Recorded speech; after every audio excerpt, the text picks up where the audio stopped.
Olá, abençoados e abençoadas, sejam muito bem-vindos ao canal Palavra de Paz. No vídeo de hoje vamos dar a explicação da parábola do joio e do trigo. Então, se vocês gostam desse tipo de vídeo, eu peço que assistam até o final. E se lá gostarem do vídeo, eu peço para se inscreverem no canal. Estamos com a meta de chegar a 5.000 inscritos e você se inscrevendo vai ajudar bastante.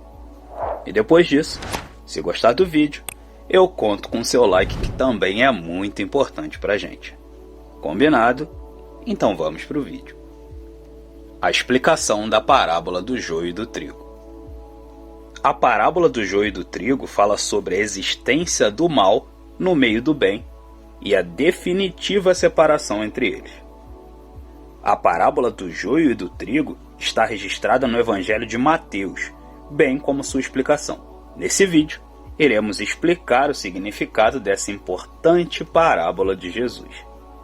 Resumo da parábola do joio e do trigo. Na parábola do joio e do trigo, Jesus comparou o reino dos céus à lavoura de um homem. Este homem semeou boa semente de trigo em seu campo. Mas durante seu período de descanso, veio um adversário e semeou o joio no meio do trigo. Passando o tempo, o trigo cresceu e frutificou, mas junto dele também apareceu o joio. Ao constatarem que havia joio entre o trigo, os servos do dono do campo lhe interrogaram sobre o porquê da presença do joio na plantação, se na verdade apenas o trigo havia sido semeado por ele. O agricultor respondeu aos seus servos que um inimigo havia feito aquilo. Prontamente seus servos se disponibilizaram a arrancar o joio do meio da plantação de trigo. Mas o dono do campo impediu que eles fizessem isto. Segundo ele, ao arrancar o joio, seus servos poderiam também acabar arrancando o trigo. Então, ele ordenou que deixassem crescer o joio e o trigo juntos, até o dia da ceifa. Neste dia, porém, os ceifeiros teriam ordens para colher primeiro o joio e separá-lo para queimar, enquanto o trigo seria guardado em seu celeiro. Contexto da parábola do joio e do trigo. Jesus pronunciou a parábola do joio e do trigo num determinado dia em que saiu de uma casa e se assentou à beira do mar da Galiléia. Naquele dia, uma grande multidão se reuniu perto dele. Então, ele subiu num barco, enquanto a multidão ficou em pé na praia, escutando seus ensinamentos. Naquele mesmo dia, Jesus pronunciou uma série de pelo menos 7 parábolas sobre o reino dos céus. Primeiro, ele contou 4 parábolas diante de toda a multidão. Foram elas o semeador, o joio e o trigo, o grão de mostarda e o fermento. Já as 3 últimas parábolas foram contadas exclusivamente aos seus discípulos. Foram elas o tesouro escondido, a pérola de grande valor e a rede. Provavelmente a parábola do joio e do trigo foi contada na sequência da parábola do semeador. Ambas as parábolas possuem certas semelhanças. Elas utilizam o pano de fundo da agricultura e igualmente falam de um semeador, uma lavoura e sementes sendo plantadas. Mas, ao mesmo tempo, elas também possuem diferenças significativas. Na parábola do semeador, só há um tipo de semente sendo semeada: a boa semente. Por isso, a mensagem da parábola enfatiza a forma com que essa boa semente é recebida pelos diferentes tipos de solo. Além disso, o maligno aparece como aquele que arranca a semente semeada em determinado tipo de solo. Já na parábola do joio e do trigo, há 2 tipos de semente: a boa e a ruim.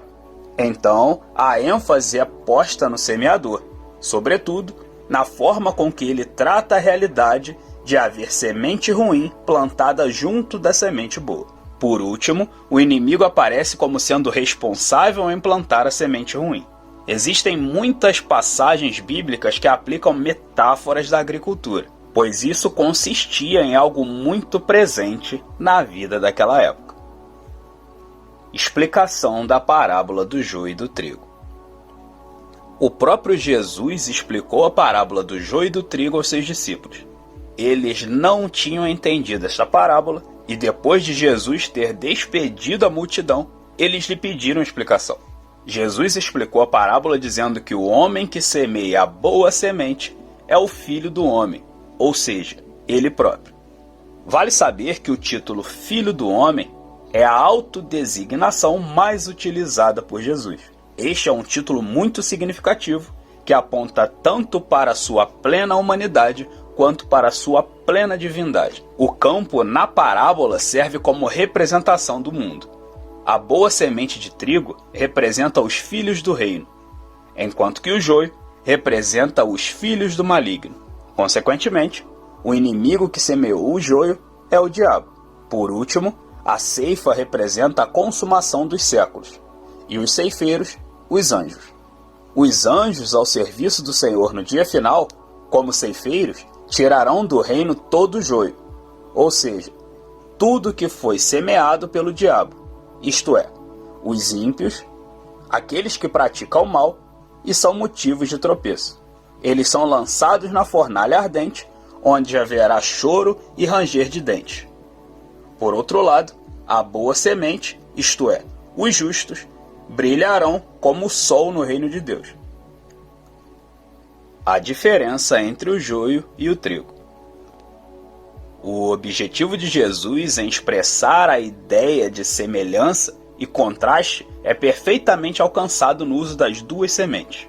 O joio da qual Jesus fala nesta parábola trata-se de uma erva terrível chamada tecnicamente de Lolium temulentum.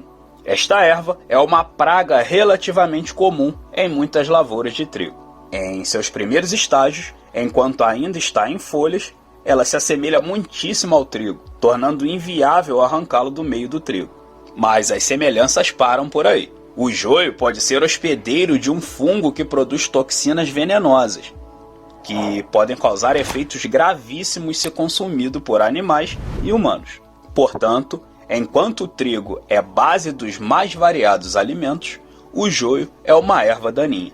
Mas ao amadurecer, quando as espigas são formadas, as semelhanças entre essas duas sementes acabam. No dia da colheita, nenhum ceifeiro comete o erro de colher o joio em lugar do trigo. O significado da parábola do joio e do trigo. A parábola do joio e do trigo fala do caráter heterogêneo atual do reino, mas também ressalta sua consumação futura em plena pureza e esplendor. Assim como em uma lavoura que, enquanto as plantas crescem, ervas indesejadas também crescem junto. Assim também ocorre no reino. Mas no final, tanto a lavoura quanto o reino são submetidos a uma rigorosa limpeza. Isto ocorre no dia da ceifa. Neste dia, os ceifeiros separam o resultado da boa semente da praga que cresceu no meio dela. Então, o significado da parábola do joio e do trigo aponta para a realidade da existência do mal entre o bem no reino. Em determinados estágios, o mal se alastra de uma forma tão sorrateira que é praticamente impossível diferenciá-los. Mas o significado desta parábola também revela a verdade de que, no final, o Filho do Homem cuidará, através de seus anjos, de separar os bons dos maus. Nesse dia, os ímpios serão tirados do meio dos redimidos. Os filhos do maligno serão perfeitamente distinguidos dos filhos de Deus e serão lançados no lugar de tormento. Mas os fiéis entrarão na bem-aventurança eterna. Eles estarão para todo sempre ao lado do Senhor. Eles não brotaram como uma erva daninha no campo, mas foram plantados pelas mãos do grande semeador. Eles são frutos da boa semente, e a boa semente jamais resultará em praga. Apesar de muitas vezes terem que dividir a lavoura com o joio, o celeiro daquele que os plantou está reservado exclusivamente para recebê-los. Lições da parábola do joio e do trigo. Jesus conclui esta parábola com as conhecidas palavras: aquele que tem ouvidos, então ouça. Certamente, a parábola do joio e do trigo, através de seu significado central, nos ensina valiosas lições e devemos estar atentos a ouvi-las. A necessidade da paciência diante do joio. A principal lição que devemos tomar da parábola do joio e do trigo diz respeito à paciência. A ordem para deixar que o joio cresça no meio do trigo fala exatamente disto. Mas ao contrário do que alguns pensam, esta não é uma ordem para que o pecado seja tolerado no meio da igreja. Sobre isso, William Hendricks ressalta que o ensino de Jesus neste ponto é que simplesmente seus servos devem estar dispostos a esperar pacientemente pela decisão do Filho do Homem no dia da ceifa. O joio está misturado no meio do trigo. Satanás se empenha em falsificar a mensagem do Evangelho, de modo que seus representantes se misturam no meio do verdadeiro povo de Deus. É interessante notar que o joio não foi semeado numa lavoura vizinha de onde o trigo foi semeado. O joio semeado pelo maligno está no meio da igreja visível. Eles se misturam e se tornam muitas vezes imperceptíveis, e buscam entrelaçar suas raízes com o intuito de fazer com que os verdadeiros crentes tropecem em seus enganos. Portanto, aqueles que professam o falso evangelho e se parecem com um trigo, mas na realidade são ervas daninhas. Eles jamais poderão ser genuínos embaixadores do reino, pois são agentes de Satanás. O joio será definitivamente separado do trigo. Por mais que o joio cresça no meio do trigo, esta aparente união não será definitiva. Como foi dito, o joio cresce na mesma lavoura do trigo, sobre a mesma terra. Ele recebe os mesmos nutrientes, o mesmo adubo e é regado pela mesma água. Porém, um carrega em si a vida, enquanto o outro carrega em si a morte.